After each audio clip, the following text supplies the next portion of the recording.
Well, thank you. It's been a good blessing to us and a good opportunity for us as a church family just to be able to visit with y'all. I think if would you make it where I can share my screen? I have a PowerPoint if that helps. But to kind of give you an idea of where we're going to be going with the lesson this morning, I know that my Lafacians have already heard this once, so I'm going to apologize for them having to listen to it again. But we're in the middle of a sermon series that is looking at the questions of Jesus. And so if I can do the do this right, let me see if it'll go right. There we go. There you go. We got it. Step two, perfect. So now kind of looking at the questions of Jesus. We're on like part 6 of this series because I've started studying questions of Jesus and I just can't stop, I don't think. And in particular relation to the sermon title, looking at the faith of a dummy, we'll eventually kind of get to that with Jesus and Pilate. If you have a Bible, John chapter 18 would be the perfect place to be this morning. And as you're turning there, I want to give you just a little bit of background on the series itself. One of the first things that we look at with this study of Jesus and his questions is this phrase that we've fallen back on. And my people at Lafayette have heard it so many times that they are tired of hearing it. But I always start each one of these lessons with it as a reminder that Jesus was very intentional by the questions that he asked. And when we talk about Jesus's omniscience, it's that he was all knowing. What we have seen more than once throughout the ministry of Jesus is that it will say within the text and within the Gospels that Jesus would say things or ask things, and he would be able to read into people's minds and thoughts and the intentions of their hearts. And so us seeing that Jesus, though he had different limitations being man, he was also fully God. And since we have an all-knowing God, I firmly believe that we have a Jesus with the ability, the all-knowing ability, to know the answers to questions before he asks them. And so what that means is that whenever Jesus does ask questions, it's not that he is trying to learn something. It's not that he's trying to overcome ignorance. You have a Jesus that already knew the answers to the questions that he was asking, which leads us to say, well, he's not like us. If he's not asking questions to learn something, the same way that you might have a child that incessantly asks, well, what's that for? Or what does that do? Or why do we have to do this? They are learning to overcome ignorance. They're learning to learn something. Jesus wasn't in that same position. Jesus was in a spot intentioned by omniscience because he is all knowing to begin with. He is very intentional in how and why he asks questions. So as we look at Jesus's intentionality and we look at the fact that Jesus doesn't ask questions the same way he do, but the same way that we do, it leads us to wonder, well, Jesus, why did you ask the questions you asked? And what is the reason for the question you asked Pilate in John chapter 18, verse 34? And we're going to read into that and we're going to study that some. But I urge you and encourage you with every question of Jesus, keep that in mind, that it's almost a goal of us in our study to figure out, why did Jesus ask the question that he asked? Because it wasn't for him to learn something. He was asking for us to discover something. He was asking for his audience to uncover and discover something. So our question is, what did he want them to discover? And the question that we're going to be honing in on, John chapter 18, verse 34, is when he asks Pilate a little bit of a tricky question. Do you say this of your own accord? Or did others say this to you about me? And this is in response to Pilate asking if he was the king of the Jews. But before we get into John chapter 18, I want to share a little bit of an illustration and a story with you. I doubt that anyone here is old enough to have any idea who this is. So I'll tell you who it is and why we're talking about him. His name is Paul Winchell, and he is one of America's most famous ventriloquists. You might have heard of him or know of him. The news station NBC in the 30s and 40s gave him his own TV show called The Paul Winchell Show. And what Paul Winchell was famous for was he was a ventriloquist. And so he had what you can see there in that picture, his ventriloquism dummy, Jerry, that he would do like comedic acts with. If you've never heard of ventriloquism before, at Lafayette, we showed a little clip of one of their routines together where they would talk back and forth with each other. But for sake of me doing my best to explain it, both Paul and the dummy that wasn't a real person, Jerry, the puppet that wasn't a real person, Jerry, would have this back and forth conversation. But Paul had a way and a talent. Paul Winchell was able to speak without moving his lips, and that was ventriloquism. And I'm sure that I'm doing a really bad job of it right now, but it would be the art of being able to speak without moving your lips. And so he was a pro at it. It sounded like somebody was talking, but his lips weren't moving. And as he was doing that, he had Jerry, his dummy, rigged where he had his hand kind of up Jerry's back. And a lot of times, not all ventriloquism dummies are this way, but their head would be on a swivel stick, and that stick would have different buttons and levers that he could move with his thumb and his index finger to like get Jerry's eyes to rotate back and forth or get Jerry's mouth to move up and down. And so Paul Winchell had full control of his dummy Jerry and was able to move his head and move his mouth and move his eyes back and forth. And as he's speaking for him and interacting with him, he could convince any of us. He could convince an audience that the little puppet, or in this case, what we often call them dummy, Jerry, was really speaking and was really talking. And so throughout the time and the era of Paul's life as an entertainer, he reached a peak in the 40s. And what's so interesting about Paul is he's this self-made man.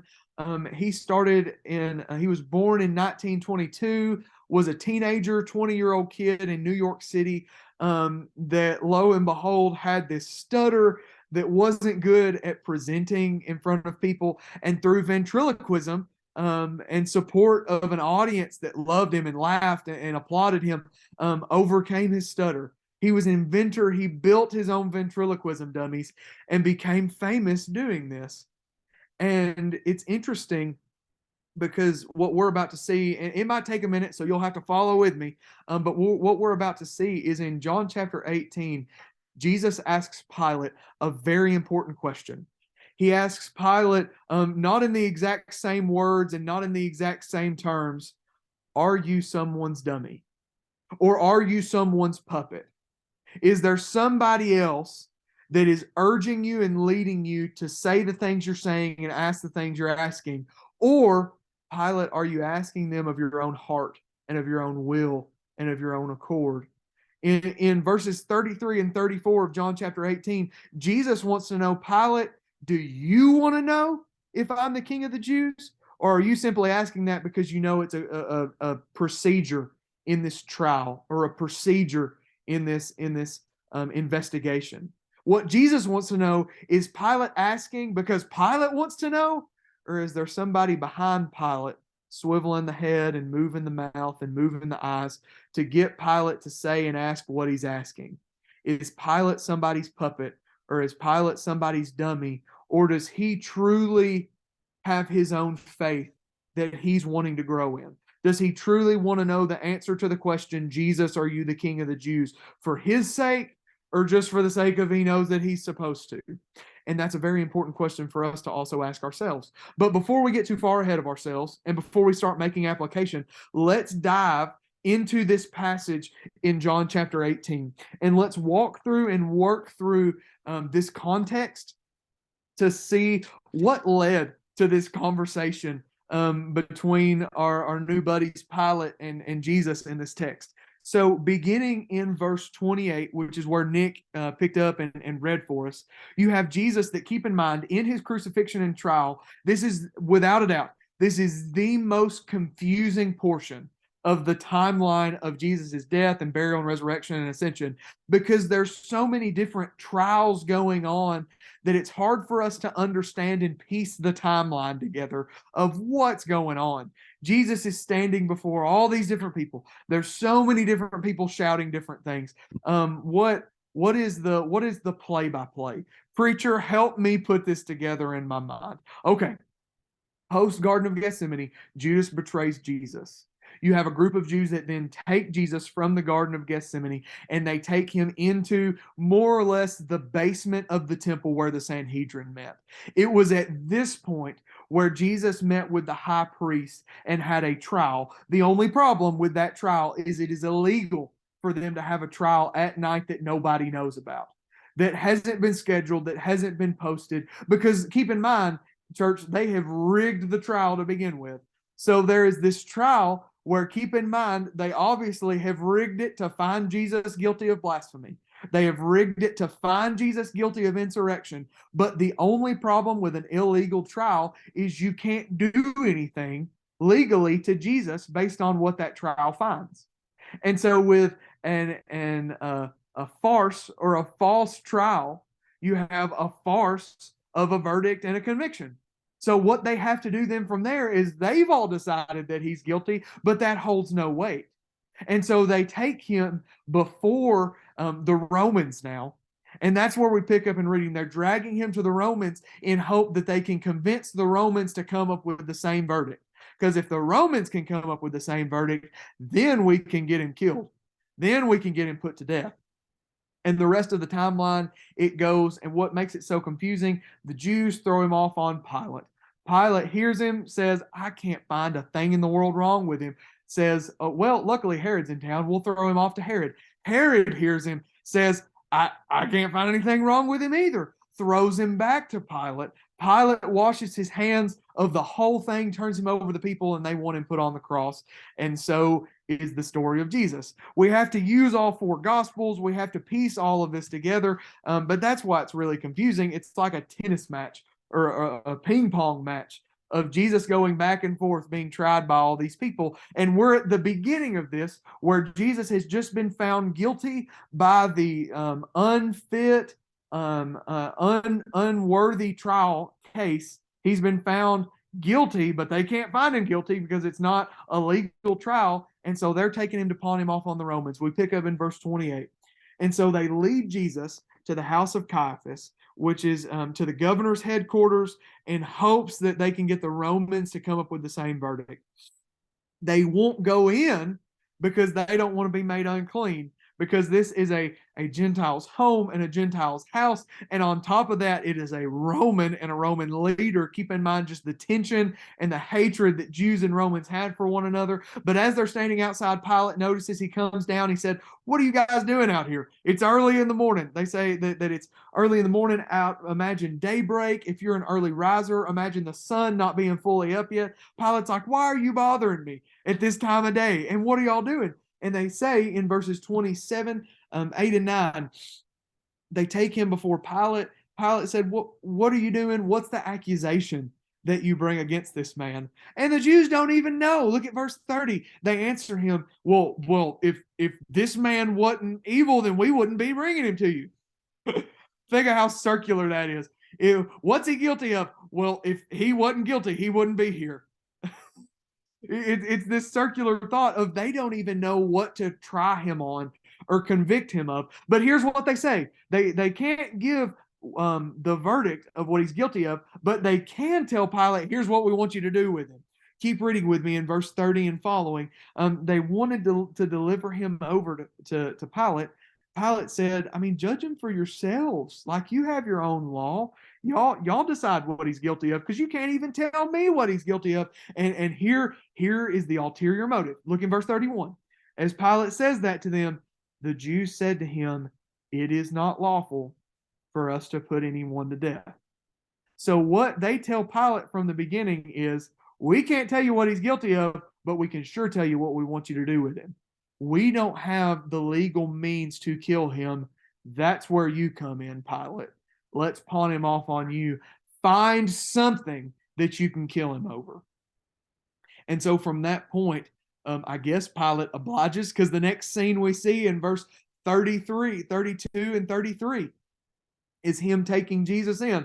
And so he's like, if they're this passionate about killing this man, certainly he's guilty of something. So you have Jesus and you have Pilate Not certainly one-on-one. It's likely there would have been other guards or other officials around, but there are no Jews at this point. There are no Jews heckling the way that there were Jews heckling back when Jesus was tried just a few hours before. There's no heckling the way that the Jews are going to be heckling when they call for Barabbas instead of wanting to put Jesus to death. There's no heckling the way the Jews are going to be heckling when he's up on the cross saying he saved others, can he save himself? There's no heckling.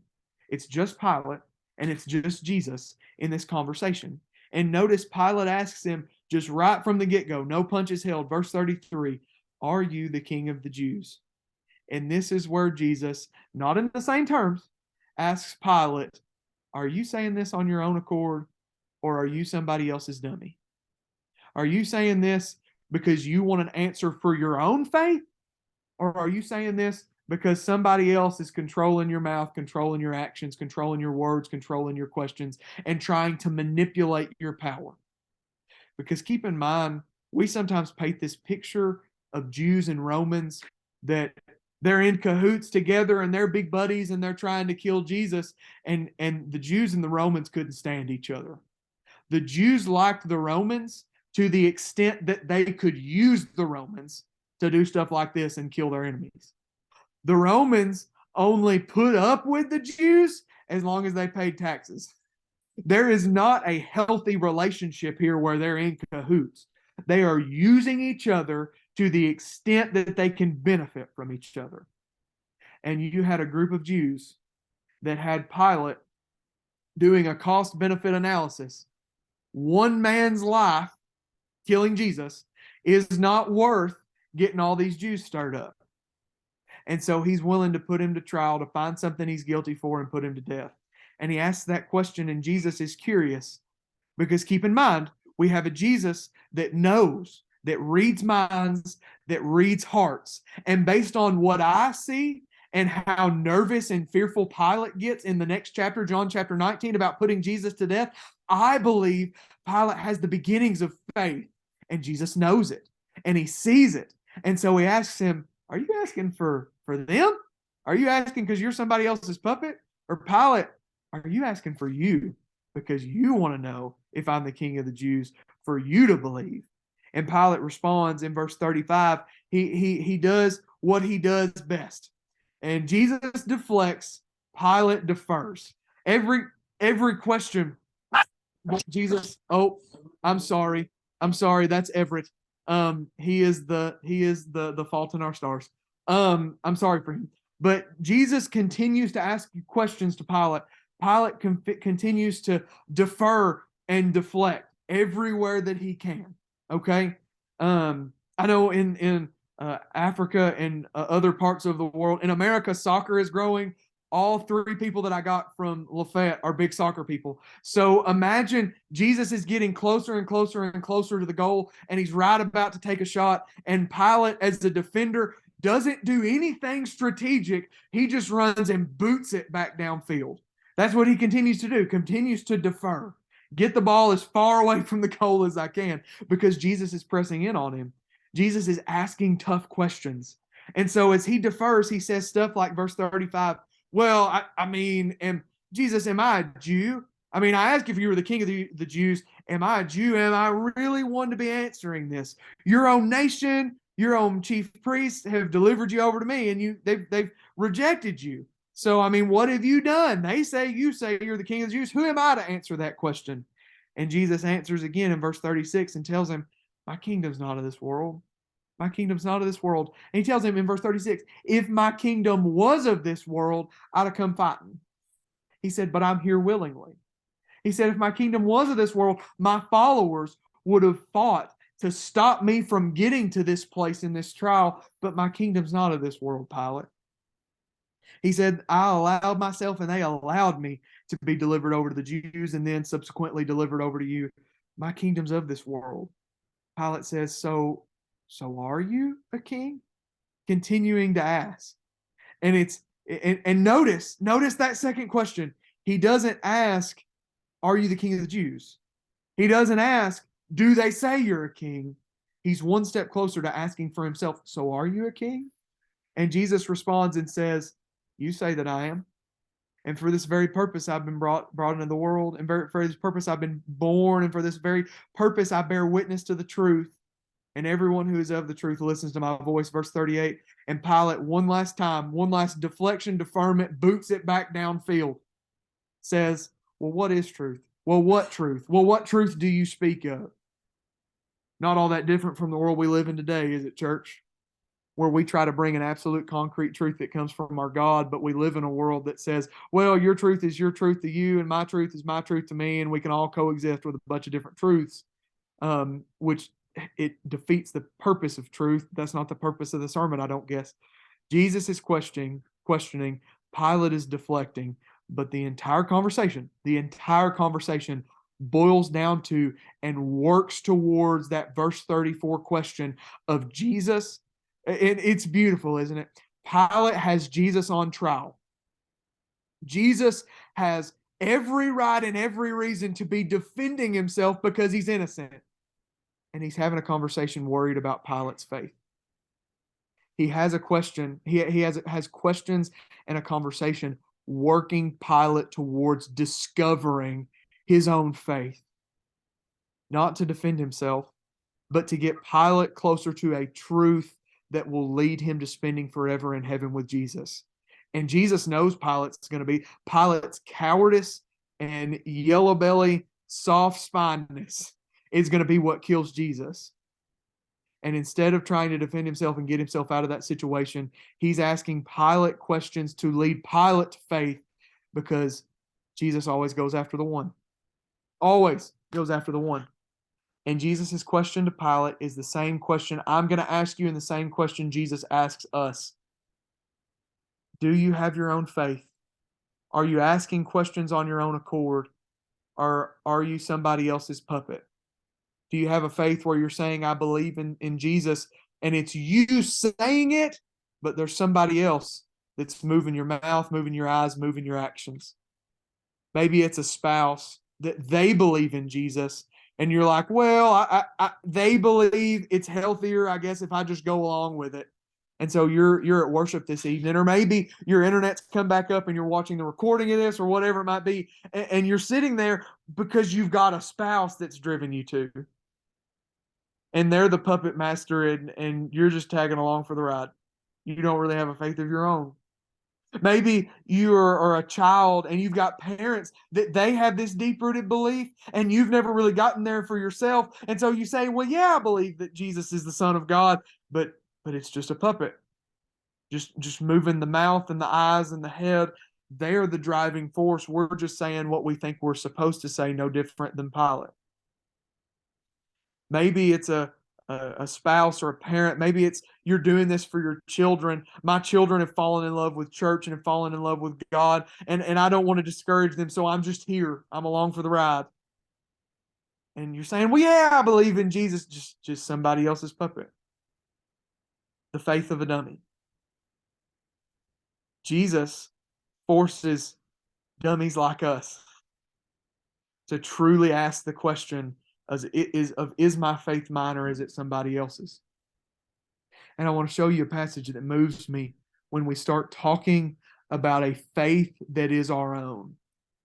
It's in Philippians chapter 3, verses 7 through 12, where Paul says, but whatever gain I had, I counted as loss for the sake of Christ. Indeed, I count everything as loss because of the surpassing worth of knowing Christ Jesus my Lord. For his sake I have suffered the loss of all things and count them all as rubbish, in order that I may gain Christ and be found in him, not having a righteousness of my own that comes from the law, but that which comes through faith in Christ, the righteousness from God that depends on faith. Verse 10, that I may know him and the power of his resurrection, and may share in his sufferings, and becoming like him in his death, that by any means possible I may attain the resurrection of the dead.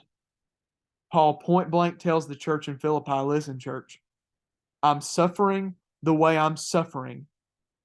And I love you, church, but I ain't doing it for you. I love the advancement of the gospel, but I'm not just doing it because I know I'm supposed to spread the gospel.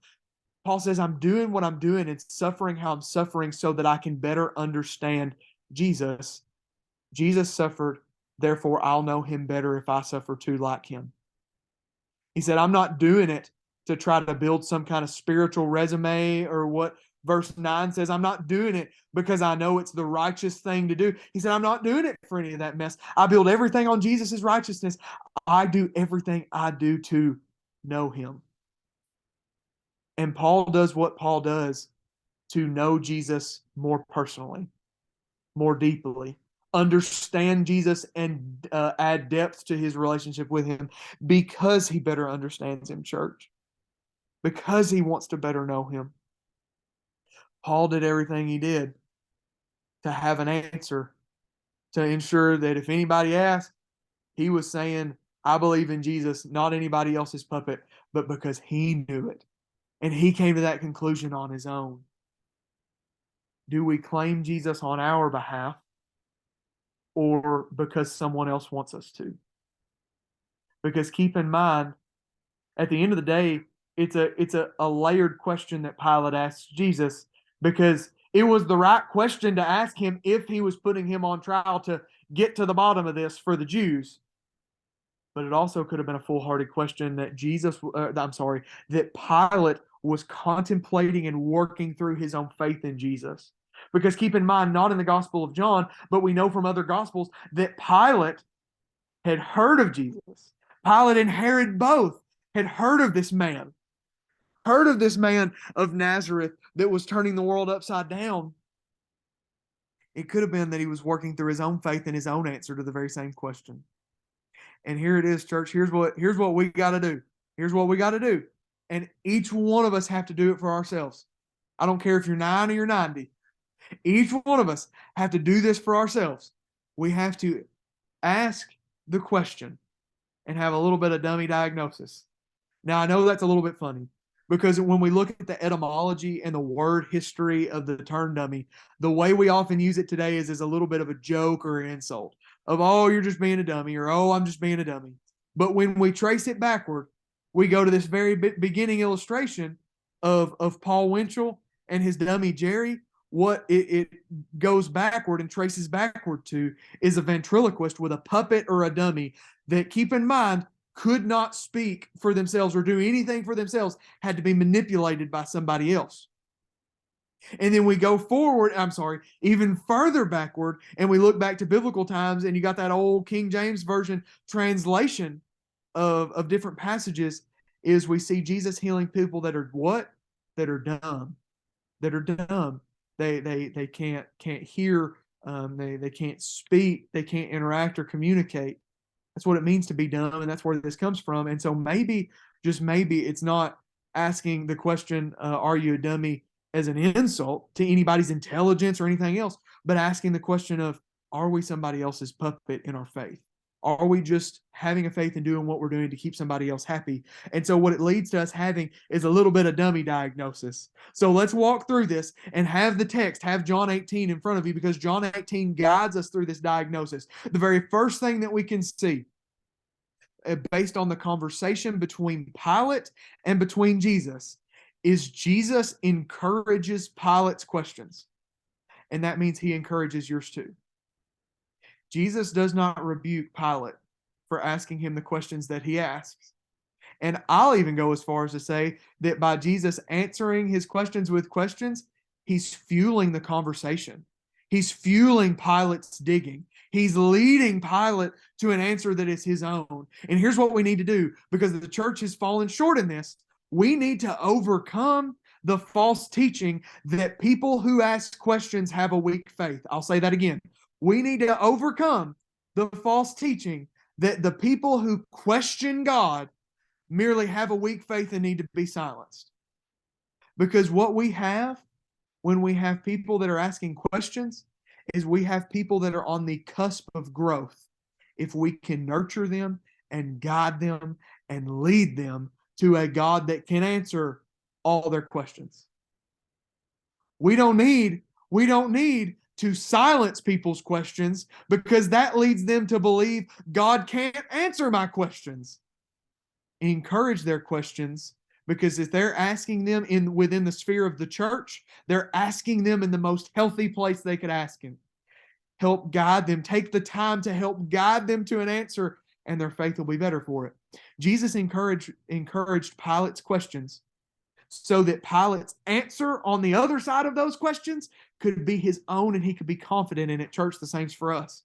If we can encourage people asking their questions here among other Christians, we can help guide them and lead them to a place where they have an answer that's all theirs, all on their own.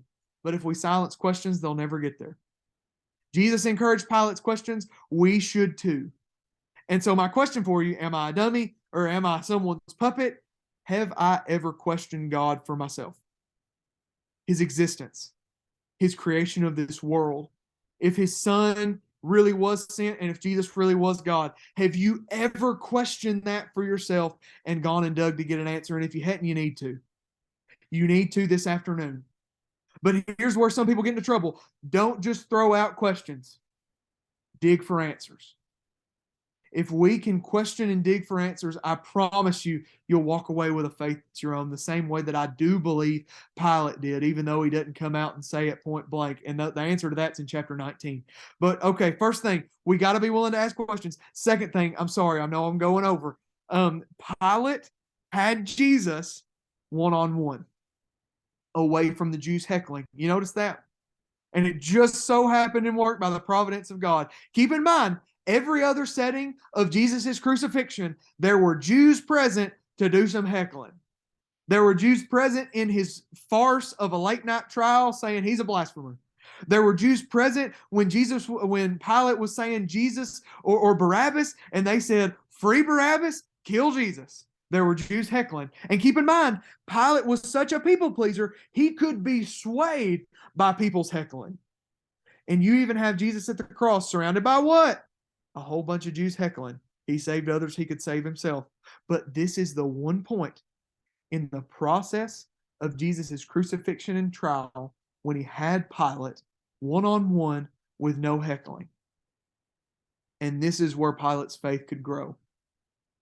Far too often, church, we try to build a faith of our own, but we do it with conversations with people at work, with a break room full of people that, bless their hearts, they don't have two scriptures to rub together, but they want to tell you what they think and what they faith in that setting, and that ain't it. That's surrounded by noise that clouds our judgment and clouds our thoughts. I'll even tell you this. Sometimes we go to church and there's so many people that, again, God love them. They want what's best for us, but there's so much noise. They're trying to pressure us to do something that maybe we haven't come to a conclusion of on our own. They're trying to pressure us to make a decision in following Jesus when Luke 14, we haven't yet had time to think through it and count the cost for ourselves. They want what's best for us, but all that noise that surrounds us when we're trying to make our decision of what we believe about Jesus, when we're surrounded by noise, we'll never come to a healthy conclusion that we can truly stand on. Take a Pilate approach. Step outside of the heckling and you and God and God's word.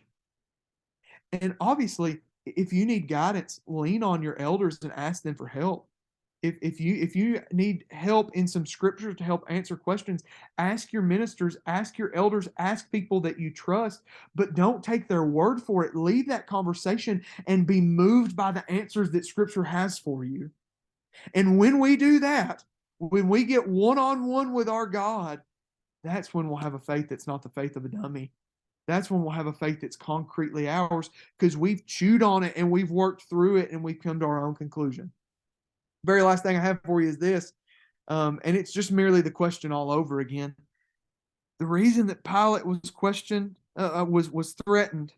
I'm sorry, my mind's getting cloudy. We've gone 3 hours deep in Bible class, church. The reason that Pilate was threatened by Jesus is because of the following that Jesus had. It wasn't because he thought that Jesus was guilty and that's why he crucified him. It's he saw how many people were willing to follow Jesus, and that threatened him. It threatened what power and authority he thought that he had. So he was willing to take a step back and wash his hands of his death, turns him over to Jesus. And the same thing that threatened Pilate is the question I'm going to ask you. Are we a part of Jesus's following on our own? Or am I just simply my spouse's puppet? And I say I follow Jesus and I go to church, but I don't actually fully know that and believe that for myself. Or am I my parents' puppet or dummy? And I'm just saying I believe Jesus, but I don't know it for me. And I couldn't show you why I believe for a second. Maybe we just want what's best for our kids, and we're coming to church because we want our kids to grow up in church. But our kids have a stronger faith than we do, and we're just bringing them because we want them to have fun and learn about God. But we don't know a thing about Him and our relationship with Him, or where to start. Do we know concretely for us, or are we just someone else's puppet or dummy? Walter Winchell, I think I may have told you, I can't remember though, got to the end of his life. And be honest, the ventriloquist, he grew a little bit bitter because keep in mind what was happening at the end of his life. The rise of animation, the rise of Walt Disney, the rise of cartoons and TV shows that all of us probably grew up on, that kids craved. And as all that was spiraling and progressing, nobody wanted to watch the ventriloquist anymore. As he was growing embittered to the world that was advancing faster than he could around him, some people asked him about ventriloquism. And he was a little bit embittered because he had these people doing animation, and he felt like the animation that they were making and that Walt Disney was doing, that it wasn't as much talent as what he had being a ventriloquist. And to explain the talent he had, he said this. He said, ventriloquism is more or less a magic. A magic. He said it's so much skill and talent, it's a magic, but it is a magic, listen to this, church, a magic of misdirection. He said, ventriloquism only works if I can misdirect everybody's eyes and ears to think that my dummy Jerry is speaking for himself. If I can master the magic of misdirection, I can convince them that he's real and he's not. Jerry don't have a brain. I don't know where that puppet is now or where that dummy is now. I'm going to assume some collector somewhere has it. He can't speak for himself. He can only speak whenever Paul wanted him to. Have we become that in our faith? Have we become that in our walk with Jesus? Or do we believe for ourselves? We're going to close with this. Again, I'm sorry that I've gone over. I'm long-winded. The problem when I preached this at Lafayette was I had to end at a certain time to be able to get here in time. But I've got y'all all afternoon. I don't have anywhere to be till 6 o'clock tonight. So that's a joke. I'm about done. What you see in front of you on the PowerPoint is a jar of fleas. Kind of looks like a pickle jar. Bunch of scientists took this jar of fleas and they put all the fleas in there, which is kind of gross because I think of fleas and I don't like them. I don't like them on dogs or cats or whatever. We even, we treat our dogs and our cats to make sure they don't get fleas, whether it's a medicine or a collar or whatever. So these gross fleas have been put in this jar. And as you can imagine, the moment they put them in the jar, what did the fleas do? They escaped the jar. They jumped out of the jar. Take the same fleas, put them back in the same jar, and they put the lid on it. And you know what's sad and interesting? 3 days. All they had to do was leave the fleas in the jar for 3 days. And the moment they took the lid off of the jar, the fleas never flew higher than where the lid of the jar was, because they had refamiliarized themselves with their new environment and their new boundaries. And they had assumed that they had something containing them in and they simply couldn't get out. Let me teach you something, church. Satan wants you to believe that the extent of your faith is the faith of a dummy and the faith of somebody else. He wants to put you in that jar and convince you that the closest you can come to know God is through your mama or your daddy or your granddaddy or through your spouse or through your kids, and that you can't come to know Jesus. Lid's on the jar. But do you know what's beautiful about John 18? John 18 doesn't end with John 18. Come John 19, come John 20, come John 21, we have a Jesus that overcomes death, that rises from the dead. And Jesus took the lid off the jar, church. He took the lid off of the jar of saying you can only come to know God through somebody else. That is Old Testament to a textbook. You can only come to know God through somebody else. You can only come to know God by being somebody else's dummy.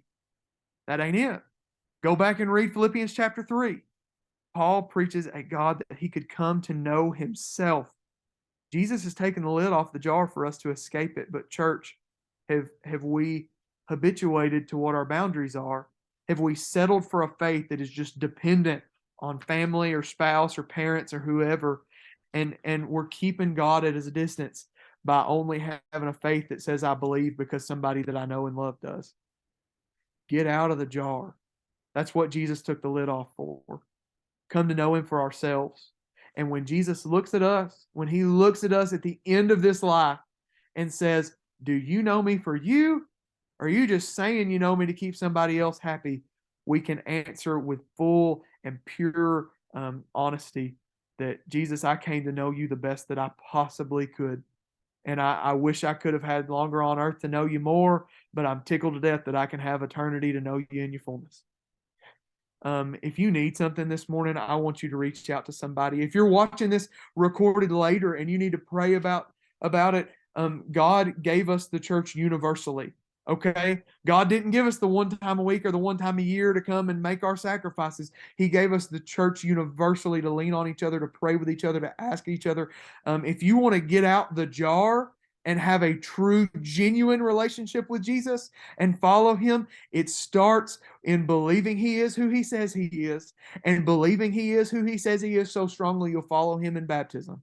And not just follow him in baptism, follow him up out of them waters of baptism, and walk like he walked for the sake that Paul did, because I know that if I live like Jesus, it's not tallying up righteousness points, it's coming to know Jesus better. Because when I do as he did, people will treat me the way they treated him, and I'll know him better from that. If you need something, please let somebody know. We will say a super quick prayer, and the lesson will be yours.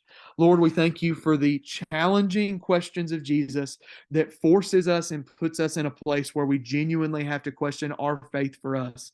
Thank you for the life he lived and the death he came, so our relationship with you doesn't have to be dependent on a priesthood or a high priest. Our faith can be dependent solely on our relationship with you through him, as he is the great high priest. Help us as we chew on these things and question these things.